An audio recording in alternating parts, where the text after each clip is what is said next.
Okay, question जरूरी है अभी करना या एंड पे कर लें? अब अभी फिनिश नहीं किया हमने Karl Marx. I guess let's finish Karl Marx. आखिरी 15 मिनट नहीं लेते, पहले 15-20 मिनट कार्ल मार्क्स को खत्म करते हैं, फिर क्वेश्चन लेते हैं मेरे सामने। जी अब्दुर्रहमान, मैंने बताया था शुरू में, आज फिर दोबारा आखिर में बताऊंगा जाके। Okay, let's take the Karl Marx को फिनिश करते हैं, फिर हम जाएंगे इस पे। जी exactly, that's the point.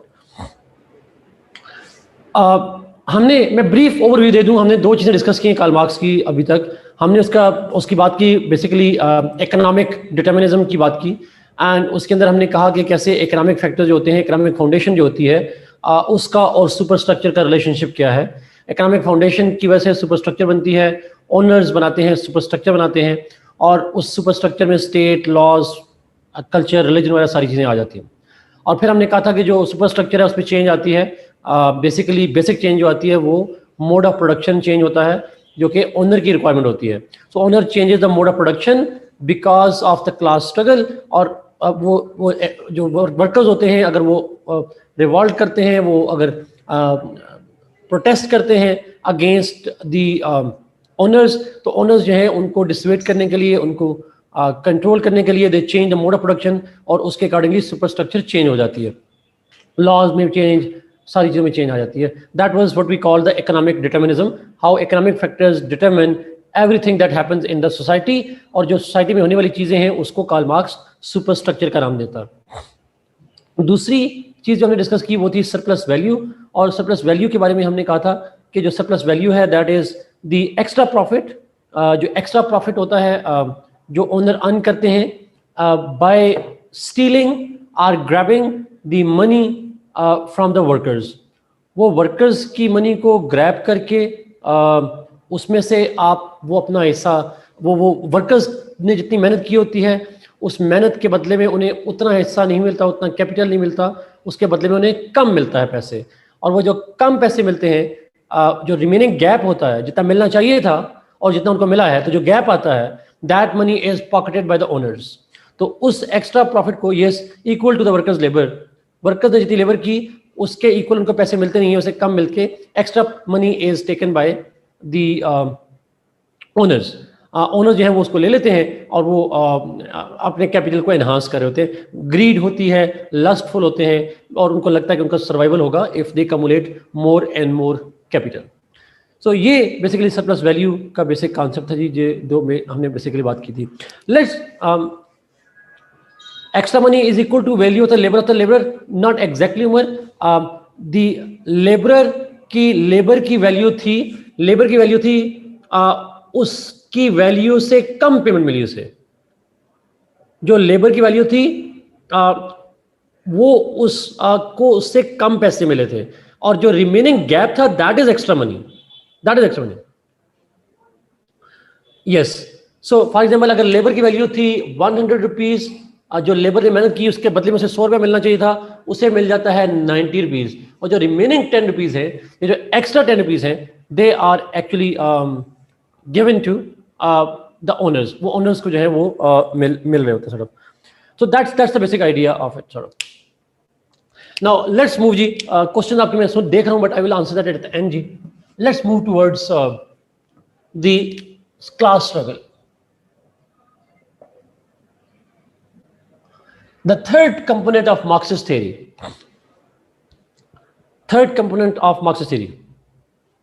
Ji exactly Sajid, true. Now class, अच्छा जस्ट अगर आपसे एक चीज पूछूं, जो इकोनॉमिक फाउंडेशन थी उसकी, उस इकोनॉमिक फाउंडेशन में how many classes were there?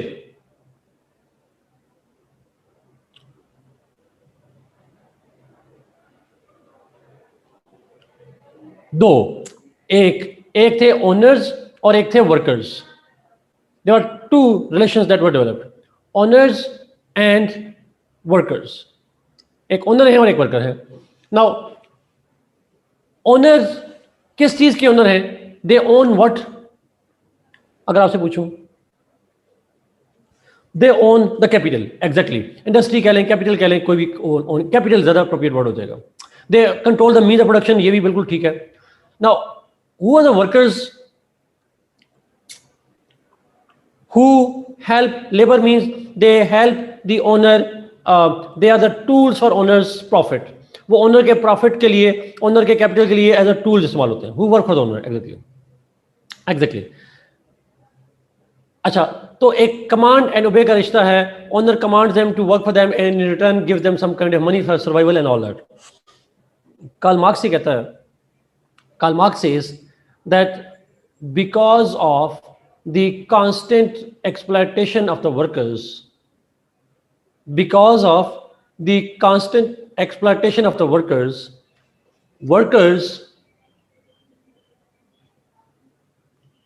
की जो exploitation होती है, they are exploited.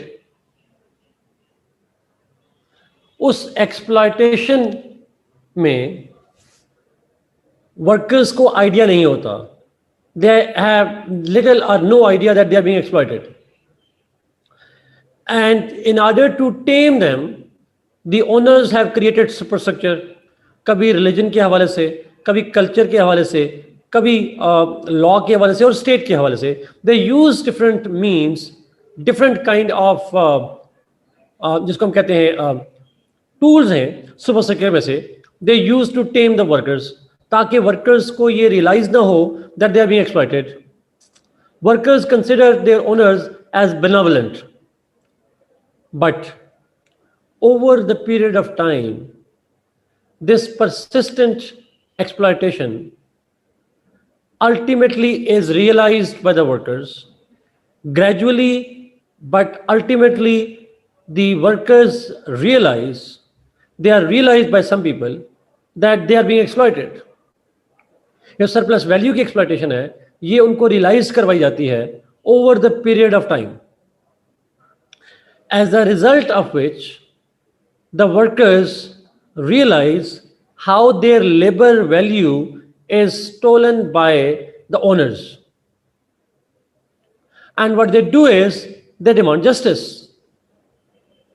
And they try to, there develops a hostility, there develops a kind of resentment, and ultimately the conflict grows between the workers and the owners. Yes, they feel alienated, they feel exploited, they feel that they are being robbed, and ultimately they develop some kind of resentment against the owners. This resentment between the workers against the owners is what Karl Marx terms as class struggle. So class struggle means the conflict between owners and workers. Class struggle means the conflict between owners and workers mainly caused by the exploitation of the workers by the owners. एक ill will develop होती है, and it happens after centuries and centuries and centuries. They don't realize initially, but they are made to realize, and their discontent grows, discomfort grows in them, and a time comes that they come openly and publicly against the owners. तो दोनों में struggle start हो जाती है, दोनों में conflict start हो जाता है. कार्ल मार्क्स कहता है, और आपसे मैं पूछूंगा, कार्ल मार्क्स कहता है इस कॉन्फ्लिक्ट में ओनर्स का साथ कौन देता है? Who supports the owners? The entire superstructure, जिसमें स्टेट भी है, लॉज भी हैं, रिलीजन भी है, जिसके अंदर कल वैल्यूज भी हैं, आइडियोलॉजी भी है, everything comes in that. So in simple words, the clash between owner and worker because of surplus value is called class struggle. Surplus value की वजह से, exploitation की वजह से owner worker में clash होता है, और उस clash मतलब physical नहीं होता, एक ill will develop होती है, एक hostility develop होती है, और उसको हम class struggle कहते हैं. ये struggle होती है workers की तरफ से against the owners, and it grows over the period of time. But इस conflict में state, laws, religion, they all are the tools in the hands of the owners. So workers are on their own, they are on their own.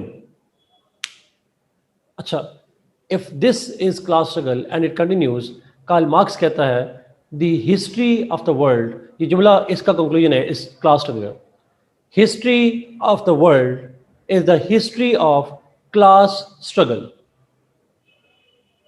मैं इस point को फिर repeat करूं, history of the world is the history of class struggle between haves and have-nots, between haves and nots, owners or workers. एक तीसरी term जो अक्सर use होती है, जो किताबों में बहुत लिखी है, bourgeoisie and the proletariats. Spelling देख लीजिएगा आप गूगल में जाके, bourgeoisie and the proletariats. So history of the world is the history of conflict between owners and workers because of the exploitation.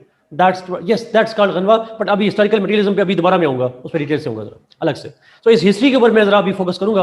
But at this point of time you should know that class struggle is the historical clash. वो हमेशा से होता आया है between the two classes and all that. This is what we call the Marxist theory जी. I guess bourgeoisie and proletariats, ये दो, बोर्जवाजी owner को कहते हैं, प्रोलेटेरिएट्स वर्कर को कहते हैं.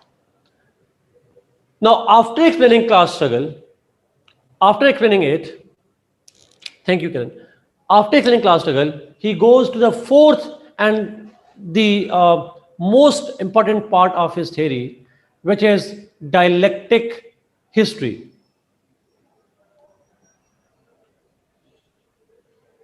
Dialectic history भी कहते हैं या उसको dialectic materialism भी कहते हैं. Dialectic history and dialectic materialism.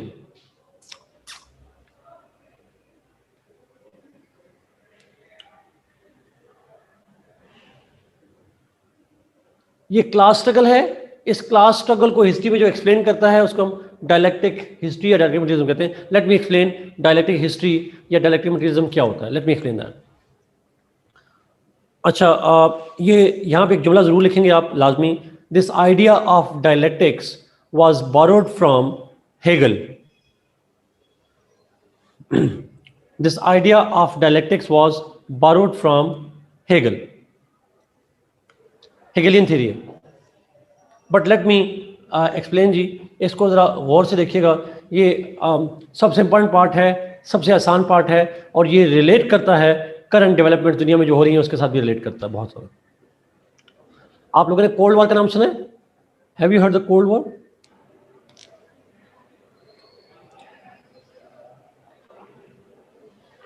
तो जो कोल्ड वॉर है उसकी प्रेडिक्शन कार्ल मार्क्स की इसी से आती है. ये जो डायलेक्टिक हिस्ट्री जब बताएगा, अभी इस पॉइंट को जब हम देखेंगे, ये तीसरा पॉइंट था, ये चौथा और लास्ट पार्ट है उसकी थ्योरी का. इसी पॉइंट के अंदर कोल्ड वॉर आपको समझ आ जाएगी. कार्ल मार्क्स ने कहा, he says that in every society at one given time, Hegel's theory, जी Hegelian theory, at one particular time, किसी भी एक वक्त में दुनिया के अंदर एक खास economic foundation होती है. There is an economic foundation, और उस economic foundation में एक ओनर होता है, एक वर्कर होता है, और साथ में कैपिटल प्रोड्यूस हो रहा होता है. रॉ मटेरियल भी होती है, टेक्नोलॉजी भी होती है, और labour, raw material and technology, ये तीन चीज़ें होती हैं. सो मोर एक ख़ास इकोनॉमिक फाउंडेशन होती है, और उस फाउंडेशन के अंदर ओनर वर्कर भी होता है और कैपिटल प्रोड्यूस हो रहा होता है. यहाँ पे एक टर्म मैं दोबारा यूज़ करूँगा. उन्होंने कहा एक इकोनॉमिक फाउंडेशन में, एक ख़ास किस्म का मोड ऑफ प्रोडक्शन होता है. मोड ऑफ प्रोडक्शन क्या होता है?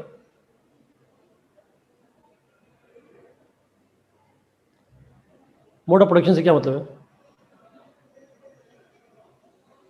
Not type,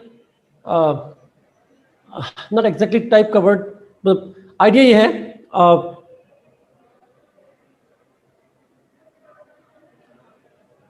yes, how things are produced, the method of producing capital, the way in which produced. जैसे एग्रीकल्चर हो सकती है, इंडस्ट्री हो सकती है, yes that's true. How capital is produced, उस मेथड को हम कहते हैं mode of production. Capital produce करने के तरीके,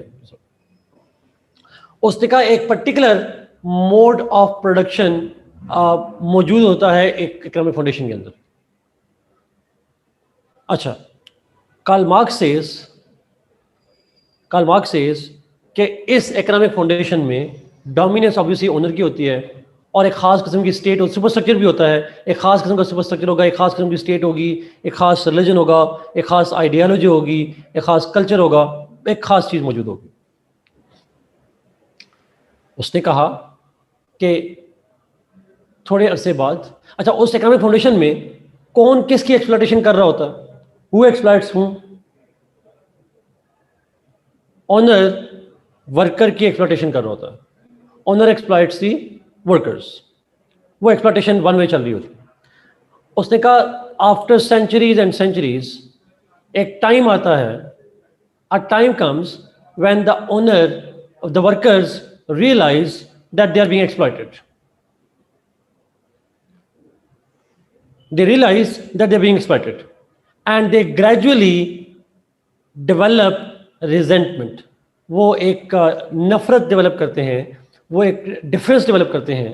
और कार्ल मार्क्स ये कहता है इस पर्टिकुलर इकोनॉमिक फाउंडेशन को कहता है thesis. He uses the term thesis for this particular economic foundation and he says after some time इस इकोनॉमिक फाउंडेशन का एक एंटी थीसिस डेवलप होता है।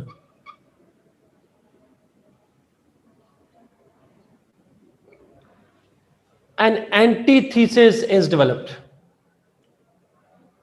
एक थीसिस है और उसका डेवलप होता है एंटी थीसिस। थीसिस क्या है? Economic foundation. एंटी थीसिस क्या है? The proletariats, the workers.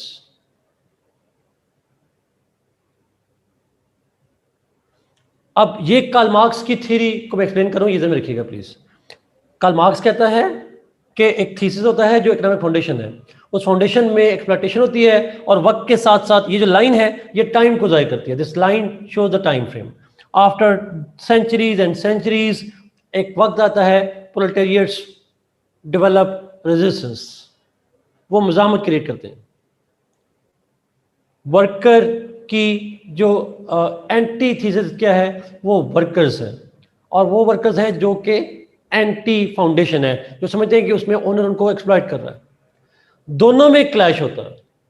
There is a clash between the two and this results in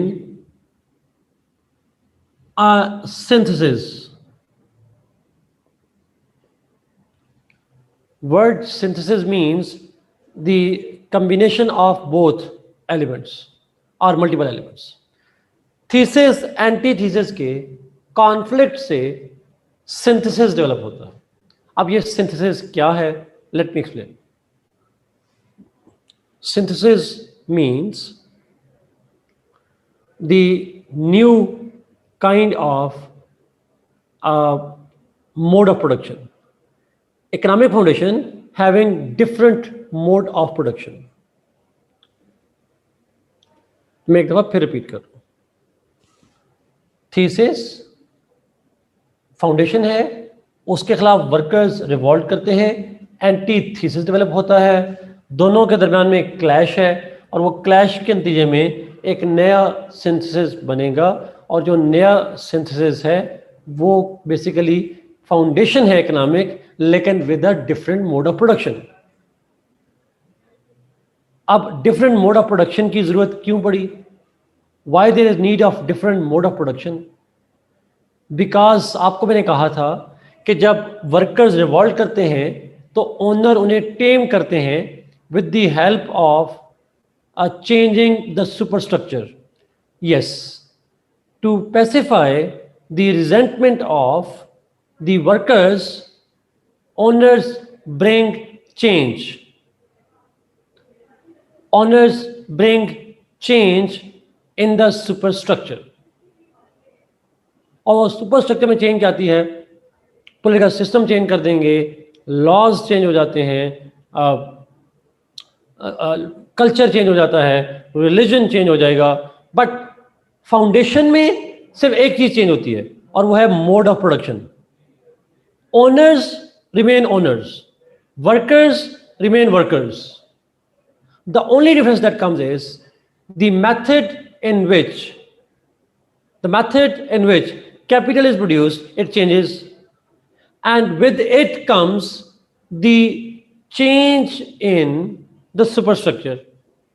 Laws, मैं अगर आसान लफ्ज़ों में, देसी लफ्ज़ों में कहूँ तो ये सारा ड्रामा करता है ओनर, और वो ड्रामे का मकसद ये होता है कि वर्कर्स को लगे कि मेरी वजह से बहुत कुछ चेंज हो गया है, मैंने प्रोटेस्ट किया, मैं उठ खड़ा हुआ और मेरी वजह से सारी चीज़ें चेंज हो गई, अब मुझे कोई एक्सप्लॉइट नहीं करेगा. उसको लगता है ये बात, हालांकि ये चेंज उसकी वजह से नहीं आ रही होती, चेंज ओनर खुद लाता है to maintain his hegemony. Yes, exactly me Hamza, absolutely these words. The owners create the impression that the efforts of the workers have paid off when it really hasn't. It only brought a kind of superficial change. बज़ाहिर change हो जाती है, superstructure change, mode of production change, pseudo revolution. That would be a good word. One word. एक जुमला important, एक जुमला छोटा सा important.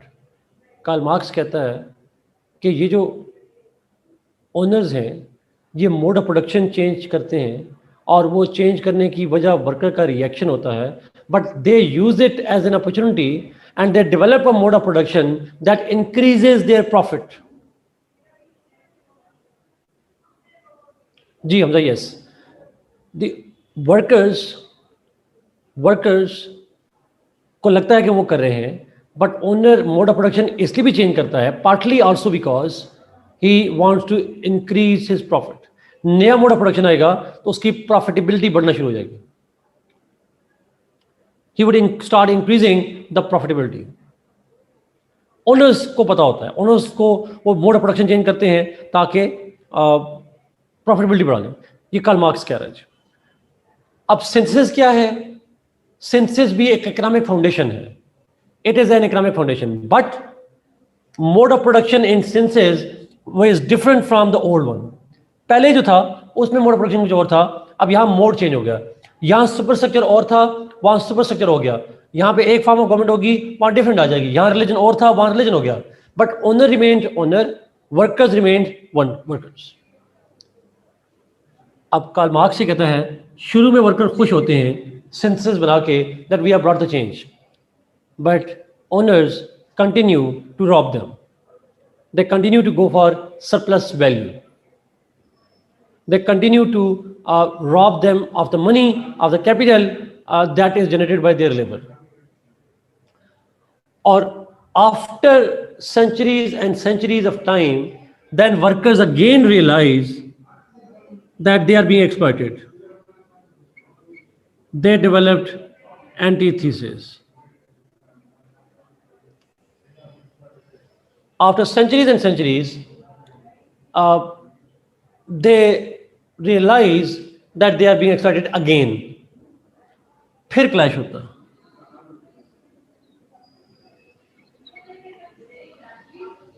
Then again exploitation and फिर क्लैश होता.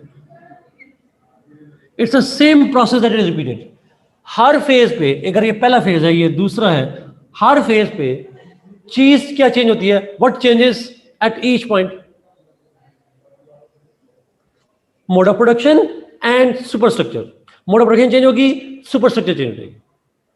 क्या ओनर वर्कर रिलेशनशिप चेंज होता है? नहीं. वर्कर रहेगा, ओनर रहेगा. That's the truth. ये वो कह रहा है, दैट्स अ कांस्टेंट. अच्छा, इसका मतलब ट्रक की बत्ती पीछे लगा हुआ है. It's a kind of. अच्छा, मैं एक दफा फिर इस पॉइंट को जरा रिपीट करता हूं ताकि पहले पॉइंट को फिर इसी को अप्लाई करें. वो कह रहा है थीसिस एंटीथीसिस.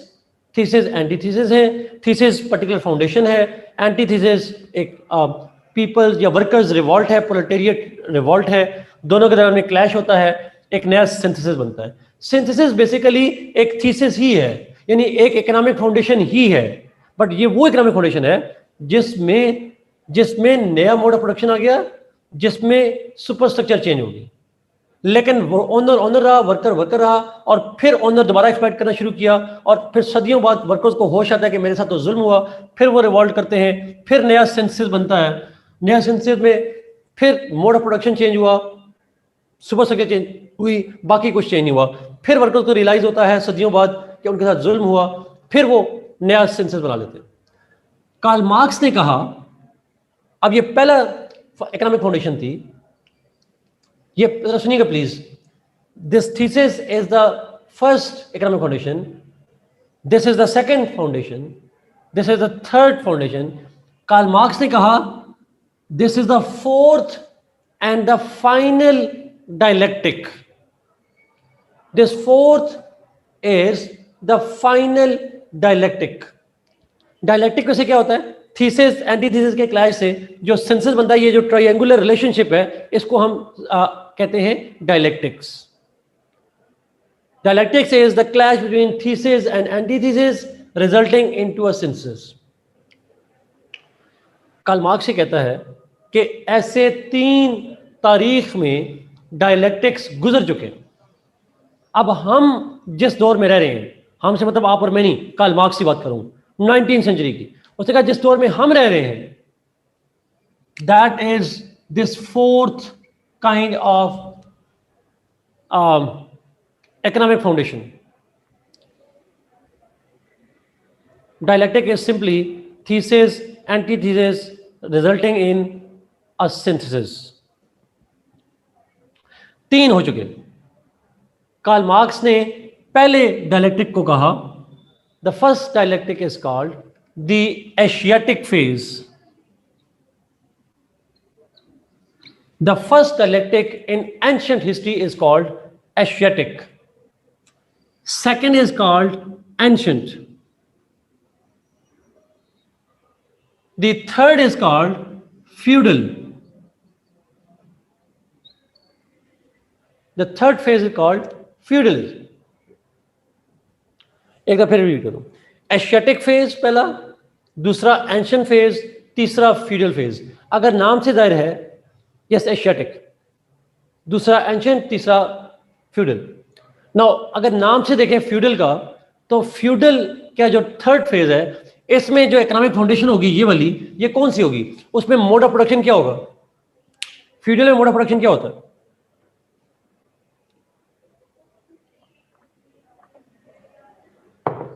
Exactly agriculture. वो कहता है कि तीसरा, कहता है मैं जिस दौर में रह रहा हूं, अच्छा आप मैं इसको जरा थोड़ा सा चेंज करो, ओके ये जो टाइम है कार्ल मार्क्स का, मैंने इसको ग्रीन कर दिया कलर जी साड़ा। अच्छा, उसने कहा कि मैं जिस दौर में रह रहा हूं, यहां पे अब मोड ऑफ प्रोडक्शन है इंडस्ट्री।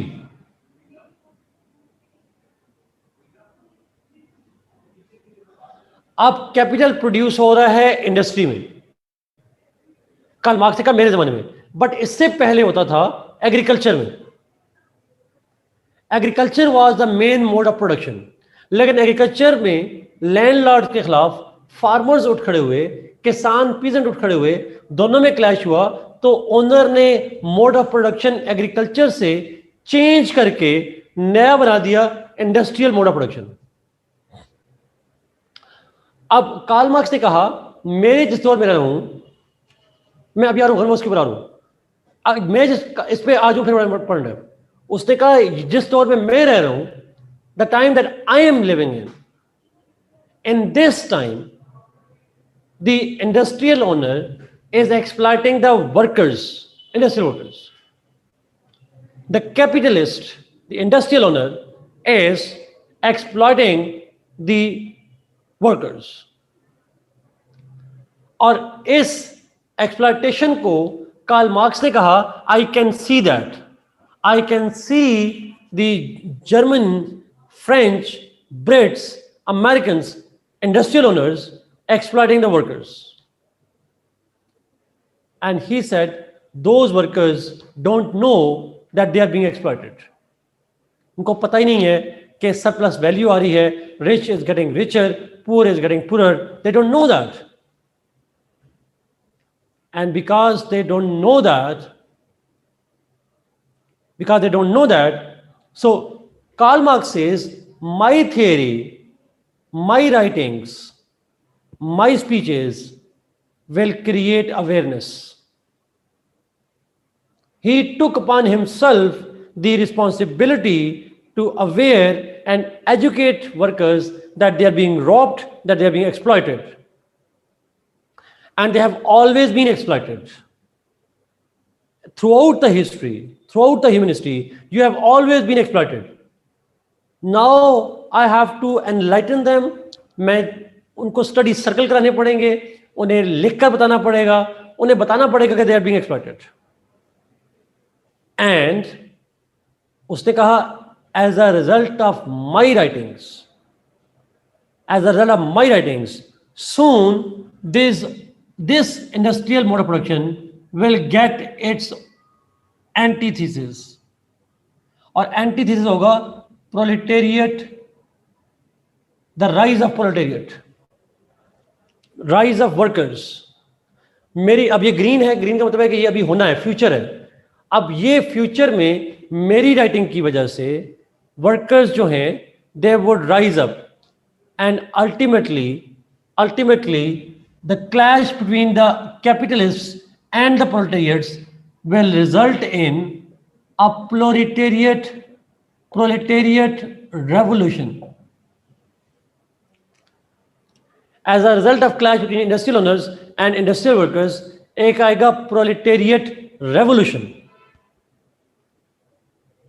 अब पहले जब भी क्लैश हुआ, नया सेंसस बना, तो सिर्फ क्या चेंज हुआ? What only changed previously? सिर्फ मोड ऑफ प्रोडक्शन चेंज हुआ और सुपर स्ट्रक्चर चेंज हो गई. मोड ऑफ प्रोडक्शन एंड साथ सुपर स्ट्रक्चर चेंज हो गई. लेकिन अब कार्ल मार्क्स ने कहा अब ऐसा नहीं होगा, बिकॉज अगर ऐसा हुआ ऑनर रहेगा, वर्कर फिर वर्कर ही रहेगा, वो लिबर्टी नहीं मिलेगी, उसे फ्रीडम नहीं मिलेगी. ये जो सारी तारीख में मजदूर पिसता आया है वो तो फिर पिसता ही रहेगा, फिर क्या करें? What should we do? तो कार्ल मार्क्स ने कहा कि अब जो प्रोलेटेरियट्स हैं मैं उनको ये बताऊंगा, I will tell them, I educate them, my writings, my ideas will tell them that now after this revolution, when you will win, you should overthrow capitalists. You don't demand rights, you demand overthrow. आप rights नहीं मांग रहे, आप कह रहे overthrowing the governments. And when you take control, when labor wins, when they come to power, they must abolish the private ownership of property. Capital की property की ownership को एबॉलिश कर देना. क्या मतलब इसका? प्राइवेट प्रॉपर्टी की ओनरशिप एबॉलिश कर दें. वही चीज जो कही थी प्लेटो ने एक जमाने में. उसने कहा everybody is the owner, everybody is the worker, no private property. Private property की जरूरत नहीं है. Private property is not natural right of the man.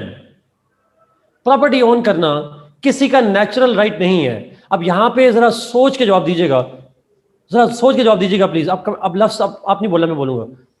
मुझे बताएं, हाब्स, लॉक, रूसो में से किसने कहा कि जब शुरू में इंसान आया था तो उसके पास प्रॉपर्टी नहीं थी? He did not have the property.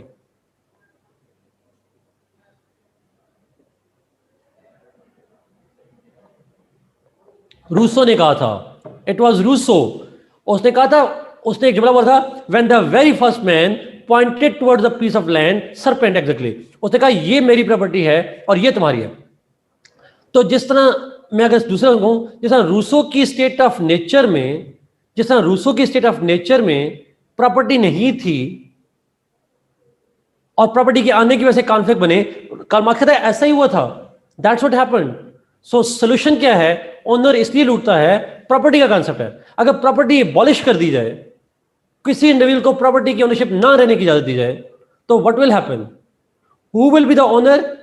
अगर मैं आपसे पूछूं, अगर प्रॉपर्टी अबॉलिश हो जाएगी, who will be the owner? Nobody. And who, state का उसने नहीं कहा, उसने कहा हु विल, नो वन के बजाय मतलब ऑल हो जाएगा. Yes, common ownership of property. Everybody is the owner, everybody is the worker. Everybody is the owner, everybody is the worker.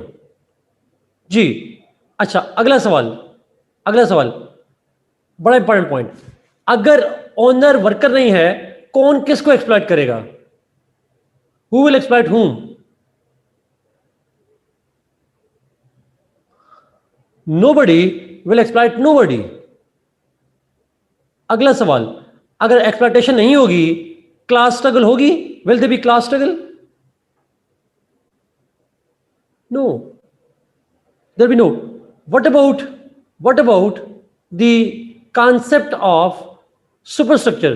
Superstructure के साथ क्या होगा?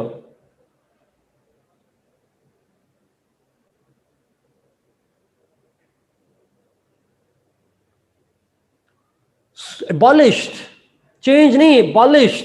बिकॉज सुपरस्ट्रक्चर बनाई किसने थी? Who created superstructure? ओनर्स, अपने मुफाद के लिए, अपने इंटरेस्ट के लिए. अब वो है ही नहीं, ओनर ही नहीं है, और उसने एक्सप्लॉइट, किसी को कंट्रोल भी नहीं करना, तो सुपरस्ट्रक्चर अबॉलिश. सुपरस्ट्रक्चर अबॉलिश का मतलब ये है, उसका मतलब ये हुआ कि ना स्टेट रहेगी. आफ्टर दिस रेवोल्यूशन एक स्टेटलेस, एक क्लासलेस सोसाइटी बन जाएगी. There won't be any state, there won't be any class. ना ओनर, ना रहेगा बांस, ना बजेगी बांसुरी. ना ओनर, ना स्टेट. लॉज होंगे? नहीं. आइडियोलॉजीज होंगी? नहीं. What about religion? Will there be religion?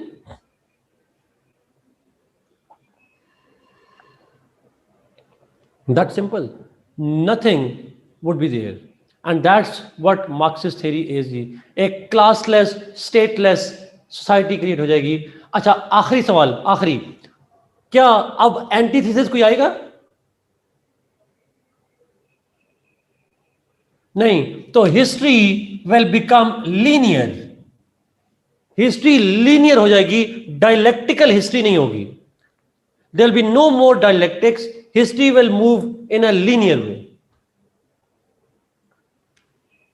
हमने फिलोसोफर इकरा नहीं बनना, उसने जो कहा हमने बता दिया. उस पर क्रिटिसिज्म आएगा तो फिर हम कर लेंगे.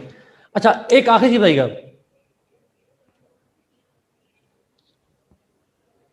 अच्छा, आखिरी पॉइंट बताइएगा. ये जो क्लासलेस स्टेटलेस सोसाइटी बनेगी, क्लासलेस स्टेटलेस सोसाइटी बनेगी, इस सोसाइटी में ना ओनर है, ना वर्कर है, ना स्टेट है, ना कुछ और है. Nothing is there. तो ये टोटल डायलेक्टिक्स कितने हो गए? How many dialectics? 4.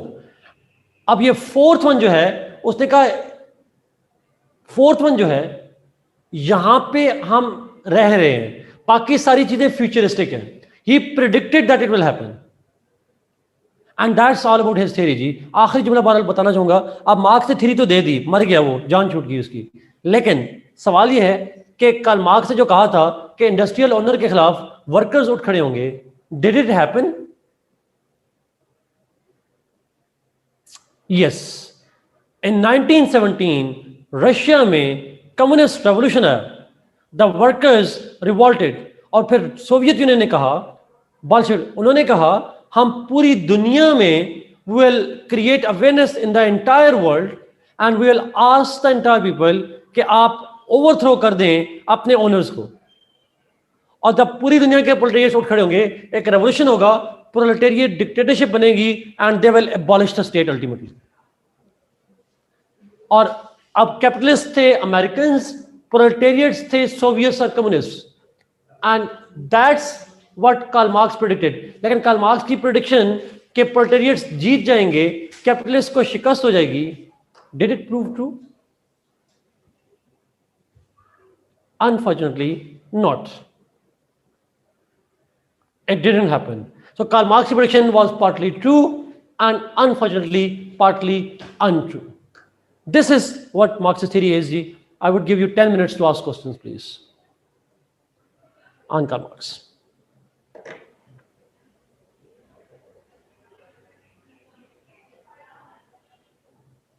True in the sense, chat बड़ी कर दीजिएगा. True in the sense कि कार्ल मार्क्स की प्रेडिक्शन के मुताबिक प्रोलेटेरिएट रेवोल्यूशन आया, कम्युनिस्ट रेवोल्यूशन आया, लेकिन उनके दरमियान में क्लैश भी हुआ, बट जो उसका फाइनल कंक्लूजन था प्रोलेटेरिएट रेवोल्यूशन आएगा और उसमें प्रोलेटेरिएट्स जीत जाएंगे, capitalist will be defeated. That didn't prove true.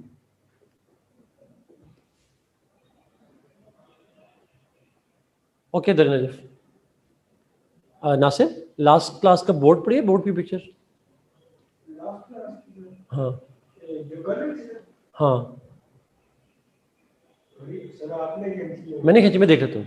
अच्छा, फिगर बनानी है जी, फिगर फ्लो चार्ट लाजमी बनाना है.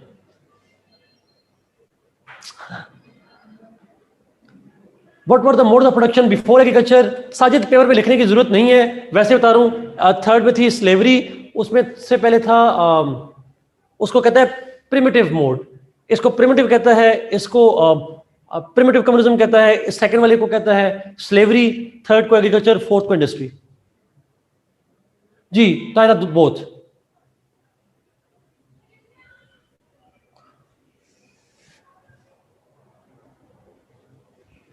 No board pictures till date. जो होगी मैं शेयर कर लूंगा, मेरे पास जो पड़ी होंगी सारी. Concept of surplus value repeat कर दें. हमने कल भी रिपीट किया था, आज फिर रिपीट किया है, मैं फिर रिपीट कर रहा हूं. Surplus value means the extra value, extra money earned by the owner by exploiting the workers.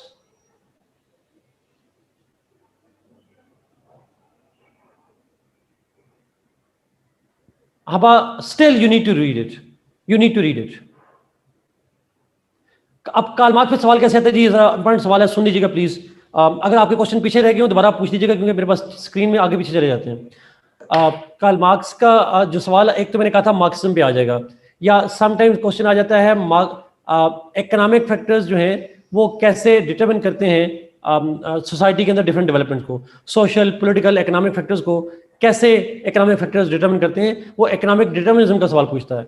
But economic determinism जब पढ़ाएंगे तो उसमें सरप्लस वैल्यू भी बताएंगे, क्लास स्ट्रगल भी बताएंगे, और इकोनॉमिक डिटर्मिनिज्म की वजह से जो तारीख में क्लैश आते रहे सारा कुछ बताएंगे आप. somehow you will answer everything. What is absolute spirit? Naveed वो हेगल का है, इसका नहीं है. Please review class struggle.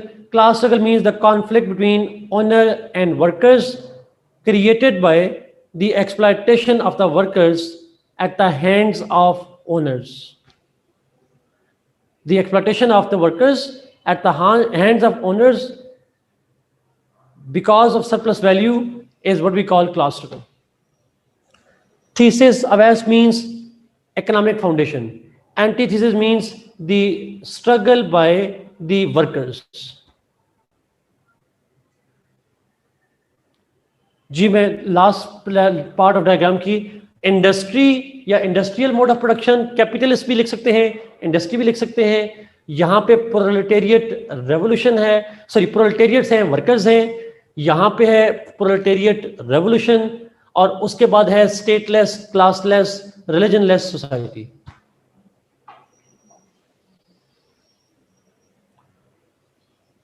Repeat question करता हूं जी. वो क्वेश्चन पूछ सकता है मार्क्सिज्म या how economic factors determine the different aspects of society, political, economic, social aspects of life.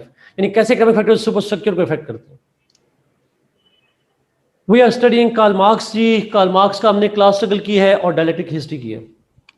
Relevance today, Javeria as such 100% तो नहीं बात की, लेकिन लिमिटेड जो बात की मैंने, कोल्ड वॉर की बात की, वो उससे रिलेट करती है कि कार्ल मार्क्स ने जो कहा था. बट कुछ और रेलेवेंस पे भी आऊंगा बात. It was not USSR initially, it was Russia at that time. Russia था. हमने why proletariats were not able to defeat capitalism, was his theory flawed somewhere? Hamza दो स्कूल ऑफ थॉट हैं. कुछ कहते हैं this theory is too idealistic and it is too idealistic to be true. कुछ कहते हैं कि नहीं, the theory is correct. It was the problem with the Soviet Union. Soviet के लीडर्स की गलत पॉलिसियों की वजह से कम्युनिज्म फेल्ड. इसकी थ्योरी अप्लाई हुई थी जी, जितनी कम्युनिस्ट स्टेट दुनिया में नहीं है, they try to apply this theory historically. Yes, आप सारी चीजें बताएंगे, फोकस पहले 2 पे फेस नहीं करेंगे, पहले 3 पे फोकस नहीं करेंगे, चौथे फेज पे आप फोकस करेंगे, बताएंगे सारे। जो जी ना, ये थोड़ा सा नहीं बताया जा सकता। क्रिटिसिज्म पे मैं नहीं आऊंगा जी, मैं इसका रेलेवेंस बताऊंगा, क्रिटिसिज्म आपने खुद पढ़ने हैं। असद बड़ा इंपॉर्टेंट सवाल है असद का, why USSR was created if communism educates the ideas of state society. Asad यहाँ पे फिर आता है लेनिन का नजरिया। लेनिन ने कहा था कि in order to spread the proletariat दुनिया भर के, क्योंकि कार्ल मार्क्स ने जर्मनी के बारे में नहीं कहा, रशिया के बारे में नहीं कहा, उसने पूरी दुनिया के इंसानों के बारे में कहा। उसने, लेनिन ने कहा कि हम पूरी दुनिया के इंसानों को अवेयर करने के लिए we will use the Soviet Union as a launch pad, और जब पूरी दुनिया में रेवोल्यूशन आ जाएगा तो we will abolish it. Idealism मतलब जो इम्प्रैक्टिकल चीजें होती हैं। नहीं जी, बुक में जो है वो सारे नहीं पढ़ने फिलोसफर्स। रीडिंग कोई भी उठाएंगे, जितनी भी आपको मैंने किताबें बताई हैं तमाम के अंदर जो है वो मौजूद है क्रिटिसिज्म। डायलेक्टिक पॉइंट का मतलब ये होता है, the dialectic means thesis, antithesis और सिंथेसिस। थीसिस एंटीथीसिस का clash that results into a synthesis, that is called dialectic. जी मीरा जाए, exactly that's true, that's true. Hiba, I am not so sure. Criticism का पॉइंट आता है जी, it is not the total question but इसमें part of the answer should be criticism.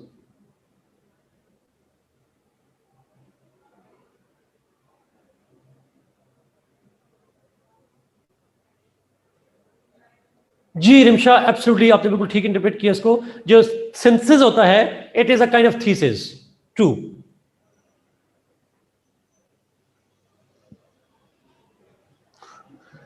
True, agreed. I absolutely agreed. Soviet leaders were more interested in lust for power than they were interested with the ideas of Karl Marx, and that became the vision. How does the superstructure change religious ideology? हमारा ऐसा नहीं था। Superstructure के अंदर होती है, मैंने superstructure basically होता है उसमें, सुपरस्ट्रक्चर मींस सोसाइटी। हमारी सोसाइटी के अंदर जितने इंस्टीट्यूशंस हैं वो तमाम सुपरस्ट्रक्चर कहलाते हैं। रिलीजन, स्टेट, लॉज, कल्चर, ये सारे कहलाते हैं सुपरस्ट्रक्चर। कार्ल मार्क्स का ये ख्याल था कि सुपरस्ट्रक्चर में जितनी चीज़ें हैं, रिलीजन वगैरह, कल्चर, स्टेट, ये तमाम चीज़ें क्रिएट की हैं ओनर ने for his own personal interest, अपने इंटरेस्ट के लिए उसने क्रिएट की, और जब वो चाहता है इनको यूज़ करता है टू कंट्रोल द वर्कर्स। लेकिन ये उसने बनाया, डिवाइन रिलीजन नहीं होता ये, उसका जो है वो एक मैन मेड होता है रिलीजन, लोगों ने खुद बनाया है, ओनर्स ने अपने इंटरेस्ट के लिए बनाया, ये उसका ख्याल था। और उसमें चेंज कैसे आती है, जब वर्कर को, ओनर को लगे कि वर्कर्स जो है वो एग्जिस्टिंग रिलीजन से, एग्जिस्टिंग आइडियोलॉजी से कंट्रोल नहीं हो रहे, he changes it. Last synthesis means industrial capitalist है और उसका कॉन्फ्लिक्ट है प्रोलेटेरिएट के साथ। दोनों में जब कॉन्फ्लिक्ट होगा तो आएगा प्रोलेटेरिएट रेवोल्यूशन, और ये जो रेवोल्यूशन है इसमें capitalist will be defeated, owners, the workers will took over, they will dominate and control, and ultimately when they will control they will abolish the concept of property. What are the Mayer's Umar superstructure? Sorry, the entire superstructure. He has created them. But Karl Marx ने कहा मैं उनको बताऊंगा, ऐसा नहीं होने दूंगा मैं इस तरह। I would not let that happen. इसीलिए तो बेचारा किसी एक जगह पर टिका नहीं, हर जगह जाता था, ये बात करता था, गवर्नमेंट्स पकड़ के भगा देती थी उसको।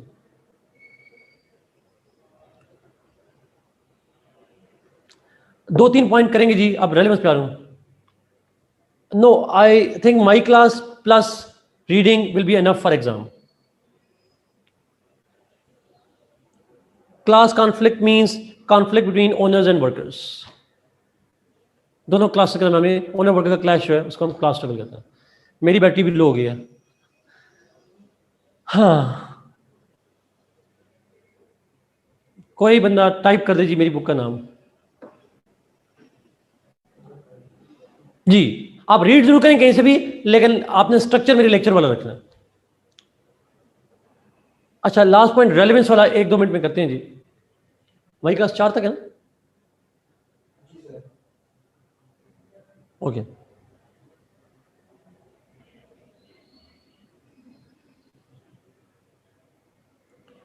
ओके,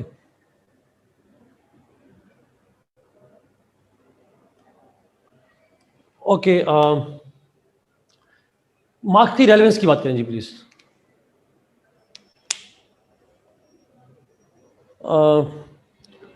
मार्क्स की थ्योरी पे मैं जब स्टार्ट करूंगा जी, तो रेलेवेंस में सबसे पहला पॉइंट तो करेंगे, मार्क्स की थ्योरी थी that predicted the cold war, और एक तो उसकी रेलेवेंस ये है, उसकी वर्थ ये है that he predicted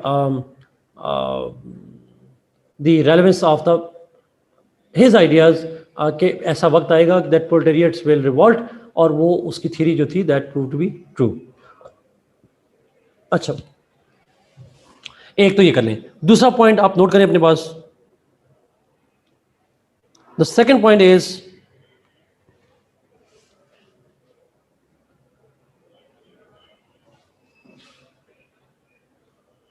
the second point is Marx theory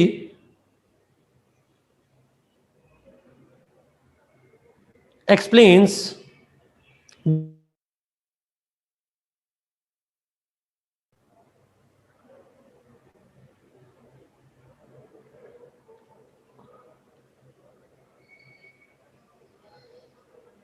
मेरे पास कल के लेक्चर की नहीं है जी, कल के लेक्चर की हमने कोई भी नहीं ली थी वैसे पिक्चर। जो बच्चे कहते थे मेरे पास कल के लेक्चर कोई नहीं है।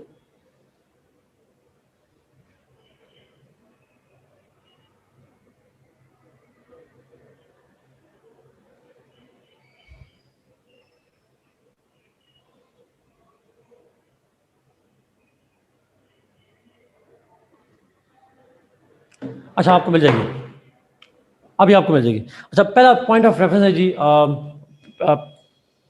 Prediction of cold war. दूसरे पे आते हैं।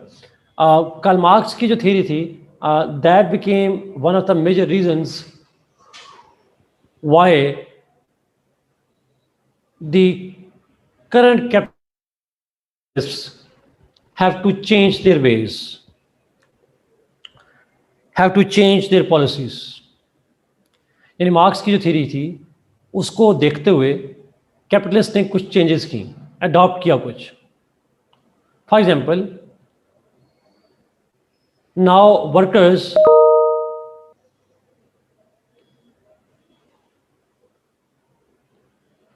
पहले मैंने कहा marks theory explains the cold war, फिर दूसरा मैंने कहा it is marks theory because of which the capitalists, the current industrial capitalists have changed their methods, changed their policies. For example, Bernie Sanders example है, that's true. Bernie Sanders, Jeremy Corbyn, Bernie Sanders, but हारते जाते हैं elections. अच्छा, for example आपने एक सुना होगा bonus का कॉन्सेप्ट। बोनस का कॉन्सेप्ट पता है? बोनस का पता है ना? बोनस सर्फ की बात नहीं कर रहा, दूसरी बात कर रहा। नहीं, उसकी बात नहीं कर रहा, मुझे पता था मुस्तफा। मतलब मैं बात कर रहा था उसकी जो इनकम में आता है आपको, थोड़ा डबल पे होती है, जो भी पर्क्स होते हैं थोड़ा।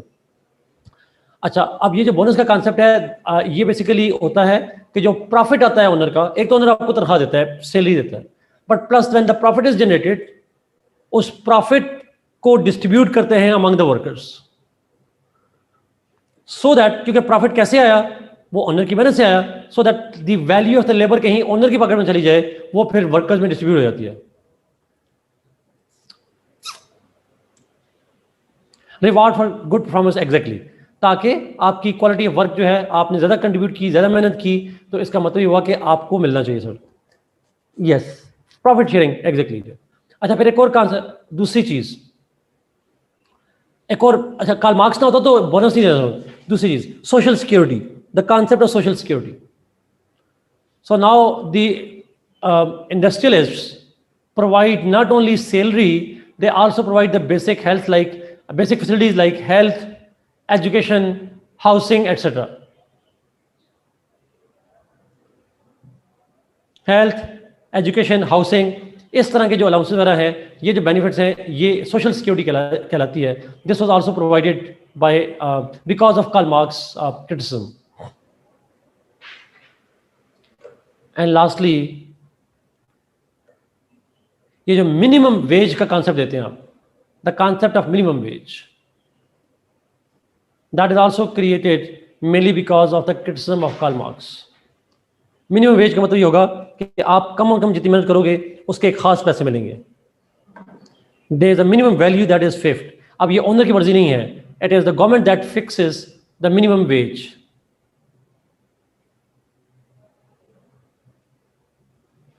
तो ये मार्क्स की थ्योरी की वजह से कैपिटलिज्म को अडॉप्ट करना पड़ा जी। That's what we call his theories relevance in today.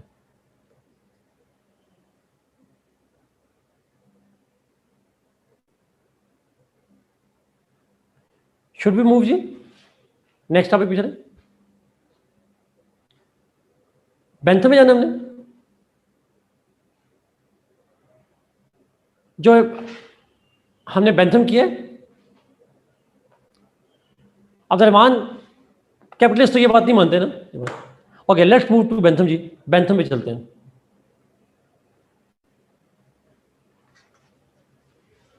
Bentham last thinker होगा, फिर हम चलेंगे नेक्स्ट पे, और हम बिल्कुल लास्ट में जाके फिर करेंगे Montesquieu and if we get the time तो हेगल की बात करेंगे, वरना हेगल का मैं आपको बेसिक आउटलाइन बता दूंगा। बट हम आज बेंथम करेंगे और बेंथम के बाद हम जाएंगे पेवर मुस्लिम थिंकर पे जाएंगे।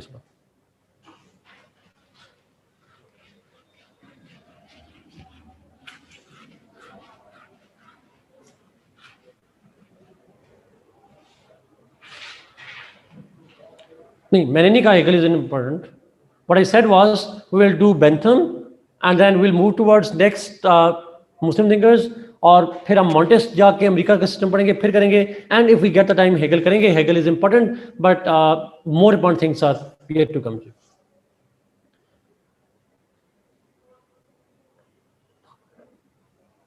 It's not FPSC which is obsessed with Hegel, it's actually examiner who is obsessed with that.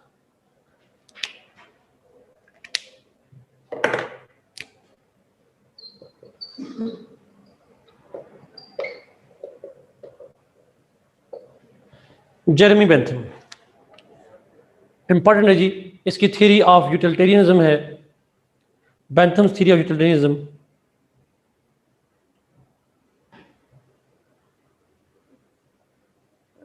Do not apply the theory to Pakistan. ये किसी मुल्क की केस ना लीजिएगा अली, बिकॉज वो फिर इशू हो जाएगा। हाँ, जनरल किसी डिस्कशन में कर सकते हैं। आप पाकिस्तान के इश्यूज पे लिख रहे हो तो आप एक व्यू ले सकते हैं, बट मार्क्स का क्वेश्चन आ जाए उसको अप्लाई किसी एक स्टेट पे ना करिएगा। अमेरिका पे, ब्रिटेन पे, पाकिस्तान पे, रशिया, चाइना वगैरह पे, किसी मुल्क पे अप्लाई ना करिए उसको। बेंथम, अच्छा, बेंथम की डेट ऑफ बर्थ और डेथ देख लीजिएगा जी। 1748 है, समथिंग अराउंड दैट। 1832 तक है शायद। डेट ऑफ बर्थ और डेथ है, ओ 1748 है, ठीक है, थैंक यू। 1748 से लेकर 1832, that's the time period. Okay, biography से स्टार्ट करते हैं। ऊपर किसी ने पहले सवाल पूछा था बायोग्राफी लिखनी है, तो मैंने शुरू में कहा था जी बायोग्राफी आपने थिंकर्स की नहीं लिखनी पेपर में। Okay, let's begin with the biography of Bentham. Bentham was born in England.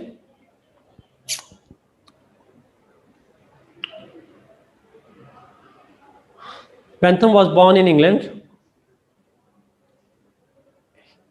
His father was an attorney and a rich man.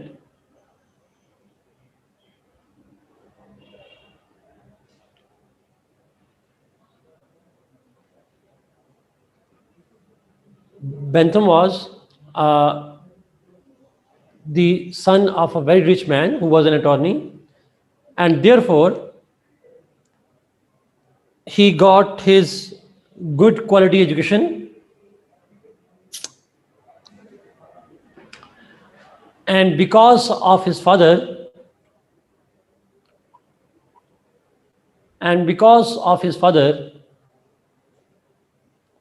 Bentham was fond of reading at an early age,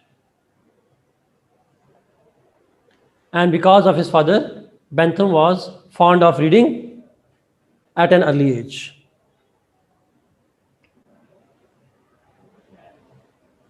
बाप उसका attorney था, बाप उसका rich था, और उसकी वजह से उसको शौक था पढ़ने का. He had the desire for reading and all that. वो आप गूगल पे पढ़ेंगे, उसकी बायोग्राफी बड़ी आसान सी है, बड़ी मजे की, इंटरेस्टिंग है. अच्छा, he studied law, after which, under his father's influence,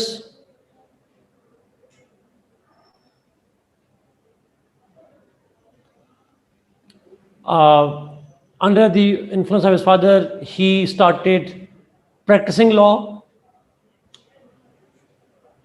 अब्बू के कहने पे लॉ प्रैक्टिस शुरू कर दी. However, he felt that he is misfit. He felt that he is misfit. So he left the practice. He left the practice. When he left the practice of law, he spent his entire life, when he left the practice of law, he spent his entire life reading and writing. Reading and writing. He not only wrote books, he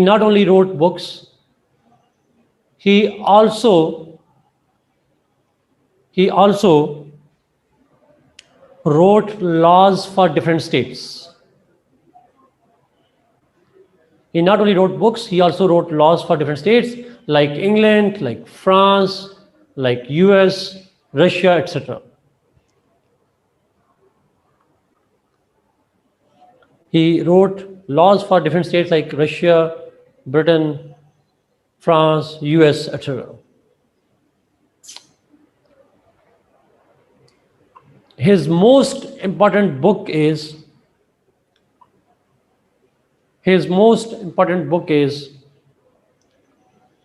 an introduction to the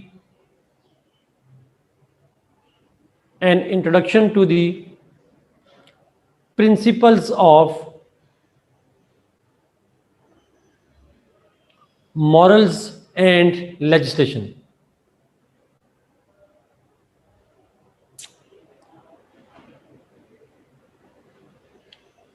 An introduction to the principles of morals and legislation. ये उसकी सबसे important किताब है जी. And this is a short biography of Bentham.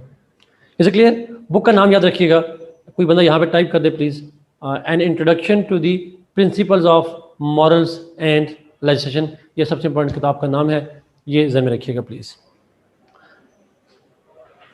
अब Bentham पे, thank you Amir Hamza. Yes, this is the name of the book जी. Bentham पे सवाल जो है वो डिफरेंट टर्म यूज हो सकती है, 2 टर्म डिफरेंट यूज हो सकती हैं, बट आंसर सेम ही होगा. और उसका एक आता है the theory of utilitarianism. One type of question will be और can be the theory of utilitarianism. Chat बड़ी कीजिए.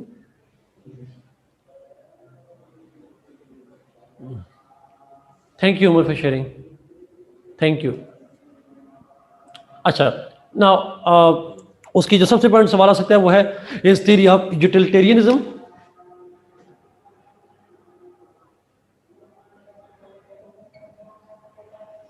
या दूसरा टर्म यूज हो सकती है, that is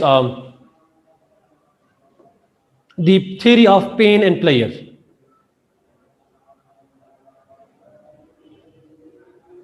Another question can be the theory of pain and pleasure.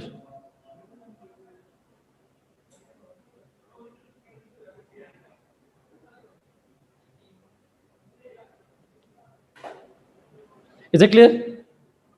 Yes, they mean the same thing. They both are same thing. अभी explain करूंगा, आपको आइडिया हो जाएगा कैसे जाना.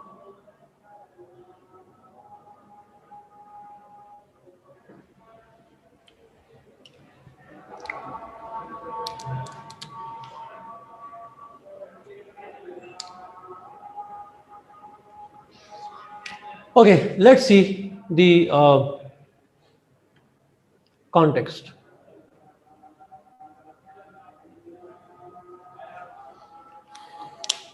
Context. अच्छा, उसकी थ्योरी कौन सी है? Theory of utilitarianism. वो पेन और प्लेयर उसके अंदर आया था. अच्छा, before I go to the context, मुझे लफ्ज यूटिलिटी का मतलब समझाएंगे? क्या मतलब होता है यूटिलिटी का? What does this English word utility means? Of use. Exactly Mustafa. Useful, usefulness जो होती है उसको हम यूटिलिटी कहते हैं. ट्रू. इस्तेमाल जिसको हम कहते हैं. ये मार्कर है. Its usefulness is it has to write. अगर वो लिखेगा, अगर ये लिखेगा तो ये यूजफुल है. अगर नहीं लिखेगा तो इसकी यूटिलिटी नहीं है सर. यस. उसका इम्पैक्ट क्या होगा, उसका वो एक चीज़ ले लेते हैं तो उसके, यानी आपको कोई बंदा कहते हैं मार्कर रख लो, आप कहेंगे इसका फ़ायदा क्या है? तो फ़ायदा क्या है? जी, बट ट्रू. सो आप उसका फ़ायदा देखते हैं, उसका इस्तेमाल देखते हैं. That's what called utility. अब जरा ज़हन में रखिएगा, इस पॉइंट का मीनिंग समझिएगा. Basic point. आगे चलते हैं. आपका Bentham was living at a time. Bentham was living at a time when different major developments were taking place. When different major development was taking place in Europe in general and in the world, in Europe in particular and the world in general. कुछ major political developments हो रही थी Europe में भी और globally भी. और वो क्या डेवलपमेंट्स थी? Let me explain. Let me explain. आपको मैंने शायद नहीं बताया था लॉक की क्लास में या रूसो की क्लास में. ब्रिटेन के अंदर in 1688 there was glorious revolution.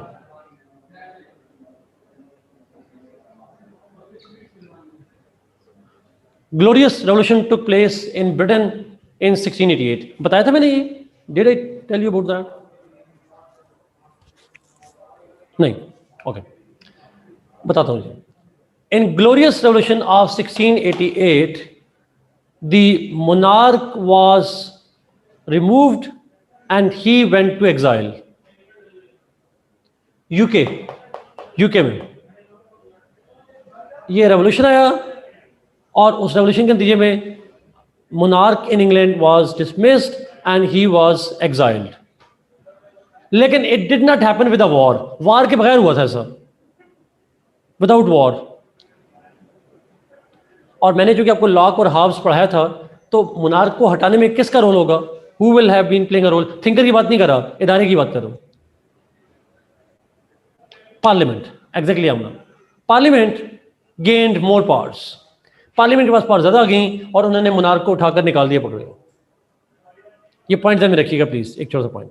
And it is called bloodless revolution. And bloodless revolution means a revolution without war, a revolution without spitting the blood के बगैर. 1776 में, in 1776 US revolution took place. उसको revolution भी कहते हैं, उसको revolution भी कहते हैं और उसको वॉर ऑफ इंडिपेंडेंस भी कहते हैं. आपको पता है Americans declared their independence in 1776. Date कौन सी थी? What was the date? 4 जुलाई 1776 को अमेरिकन्स ने अपनी इंडिपेंडेंस डिक्लेयर की. और फिर अमेरिकन कॉन्स्टिट्यूशन कब बना था? अगर आप सबको बता दें, when was American constitution enforced? 1789 में बना था, 89 में एनफोर्स हुआ था. तो 89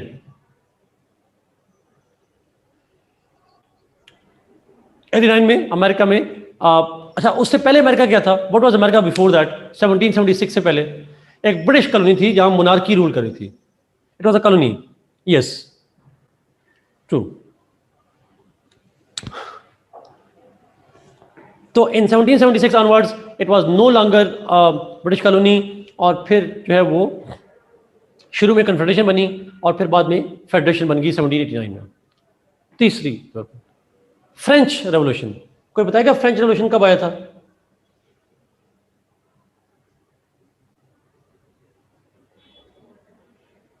Yes, 1789. In 1789, the French Revolution also occurred. अब 3 मेन रेवोल्यूशन हैं, British, US, French, 3 revolution. French revolution ने क्या किया? मोनार्की बनाई या मोनार्की खत्म की? It created or abolished monarchy. It abolished. Exactly. It ended the monarchy. यहां मोनार्की खत्म हुई, यहां कॉलोनी खत्म हुई मोनार्की, यहां मोनार्की खत्म हुई। All these 3 revolutions abolished monarchy within almost 100 years of span. अब मोनार्की खत्म होके ब्रिटेन में पावर चली गई पार्लियामेंट के पास, अमेरिका में बन गई कांग्रेस, लॉ मेकिंग चली गई कांग्रेस के पास, फ्रांस में रेवोल्यूशन आया, मोनार्की खत्म हुई, नेशनल असेंबली बनी, पार्लियामेंट बनी जो लॉ मेकिंग की बॉडी है। इन तीनों में powers transferred from monarchy to the parliaments. यहां तक बात समझ आ रही है? Power transferred from monarchy to parliament. Okay, last point.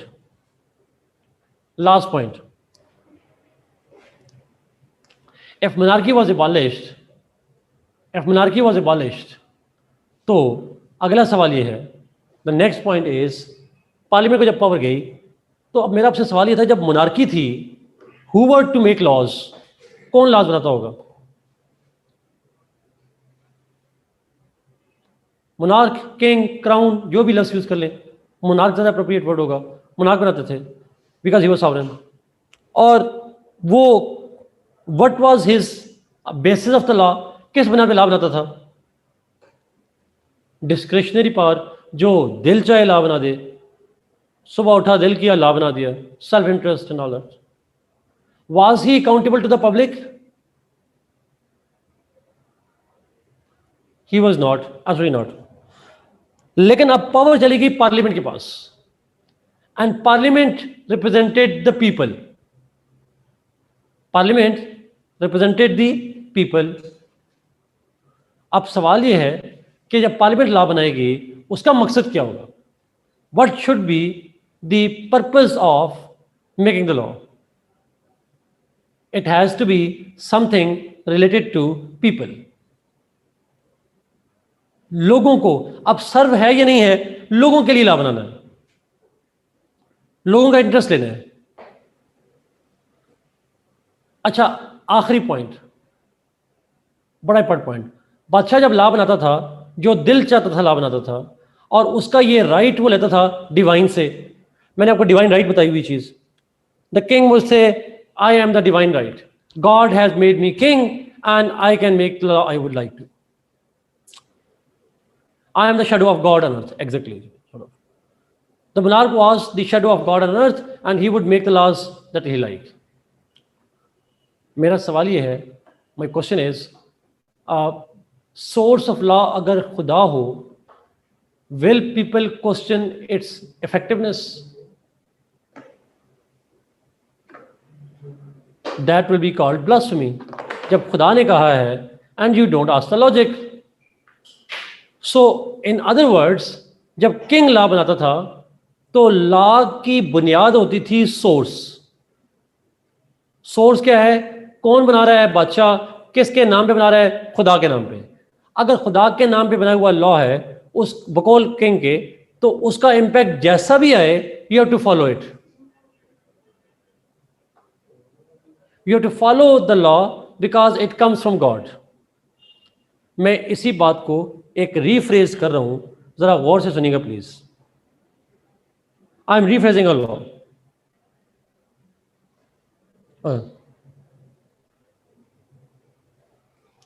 जरा गौर सुनिएगा प्लीज, बहुत इंपॉर्टेंट बात। दी very very important point, गौर सुनिए please. The source of the law was to determine the quality of the law.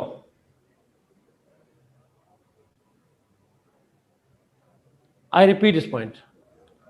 source of the law is to determine the quality of the law. मतलब क्या हुआ? What does it mean?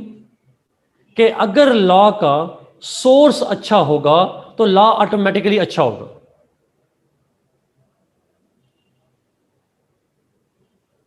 लेकिन चाहे उसका impact अच्छा आए या ना आए, law will be good because it is made by the king and the God. नहीं, बेंथम की बात तो नहीं कर रहा, अभी तो मैं कॉन्टेक्स्ट बता रहा. बेंथम पे तो अभी शुरू ही नहीं किया. बेंथम से पहले ये आइडिया ये था कि जो लॉ खुदा का बनाया होगा वो ऑटोमेटिकली ठीक होगा. देखिए, मैं मिसाल देता हूँ छोटी सी. पाकिस्तान के आइन में लिखा है no law shall be made against the teachings of Quran and Sunnah. Quran और सुन्ना के खिलाफ कोई लॉ नहीं बनाया जाएगा. तो क्या हमारे आइन में ये लिखा है कि लॉ वो बनाया जाएगा जो अवाम के मफाद में होगा, या लॉ वो बनाया जाएगा जो खुदा और रसूल के मुताबिक होगा? अवाम के मफाद की बात तो सेकेंडरी है. प्राइमेसी किसको है? कुरान सुन्ना. अगर कुरान और सुन्ना के मुताबिक या इस्लाम के मुताबिक लॉ बनाया जाएगा तो हम एज्यूम करते हैं कि उसका इंपैक्ट भी अच्छा होगा. ये हम एज्यूम करते हैं कि बिकॉज खुदा के तरीके पर लॉ है तो उसका इंपैक्ट भी ऑटोमेटिकली हम अच्छा समझ जाते हैं.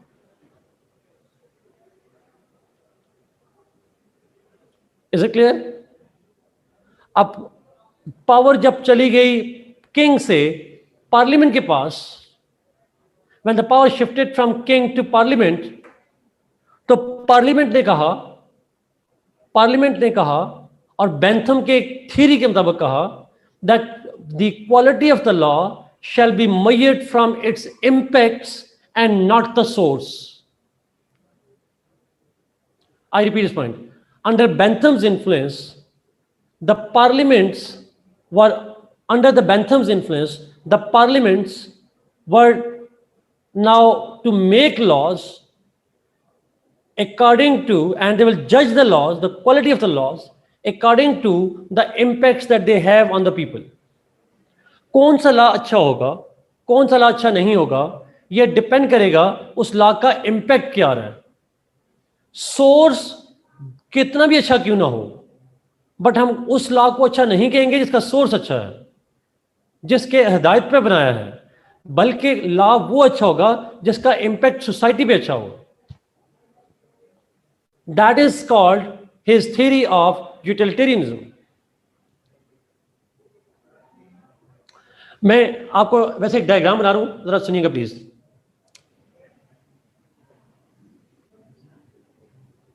Monarch was powerful, he was to make laws. अब सुनिएगा प्लीज, वही बता रहा हूं जी दोबारा. मोनार्क है और मोनार्क का जो दिल चाहता था लाभ था, but he would say that I have been given orders by divine, I am chosen by divine. When he was to make laws about the people, वो लोगों के लिए लॉ बना रहा है, बट सोर्स क्या है? Divine. And he did not care के इम्पैक्ट क्या है लोगों पे. ये impact doesn't matter, what mattered is the source. खुदा के कहने पर बनाया, बादशाह ने बनाया, तो अच्छा ही लॉ होगा. The quality of the law is judged by the source of the law. ये था उस जब मोनार्की थी. जब मोनार्की खत्म हो गई, पार्लियामेंट आ गई. अब जब पार्लियामेंट लॉ बनाएगी तो पार्लियामेंट सोर्स को नहीं देखेगी. Source does not matter. The quality of the law made by the parliament will be measured from the impacts that it has on people. If a law creates pleasures in people, it's a good law. If a law creates pain in the people, it's a bad law. That's why Bentham. तो अगर powers, आखिरी जुमला बोल रहा हूं, अगर power monarch के पास होती, रेवोल्यूशंस ना आते, तो बेंथम की थ्योरी ना होती. It was Bentham who advised the parliaments that the quality of the law